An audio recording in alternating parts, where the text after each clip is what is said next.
गुजरातर राजधानी अहमदाबाद अंचल आज एक बड़ धरण विमान दुर्घटना घटी। सरदार वल्लभ भाई पटेल आंतर्जातिक विमान बंदर निकटस्थ मेघाणी नगर अंचल एयर इंडिया विमान दुर्घटनाग्रस्त होती। प्राथमिक रिपोर्ट अनुसार यह विमान 242 जन यात्री थे। विमान विमानबंदर कांथ सह धक्का पर आवासिक अंचल पड़ नष्ट हो जाएगी।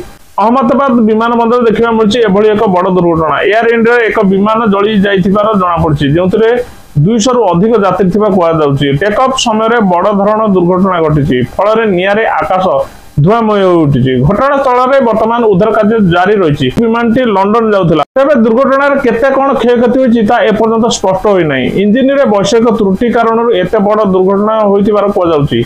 रिपोर्ट अनुसार यही घटना पर अहमदाबाद अंचल सुरक्षा व्यवस्था कड़ाकड़ी कराई, समस्त रास्ता को सील कराई, जहाँफल यातायात बाधाप्राप्त होती। सहित विमानबंदर कर्तृपक्ष यात्री मान फ्लाइट स्थिति संपर्क में जांच करने परामर्श देते। एपर्यंत दुर्घटना कारण स्पष्ट होना। यही निआं लिभाइबा 7टी दमकल बाहिनी घटनास्थल नियोजित अच्छा। युद्धकालीन भित्तिरे गुरुतर उद्धार कार्य जारी रही। अहमदाबाद स्थित सिविल हॉस्पिटल को चिकित्सा स्थानांतरित कराई।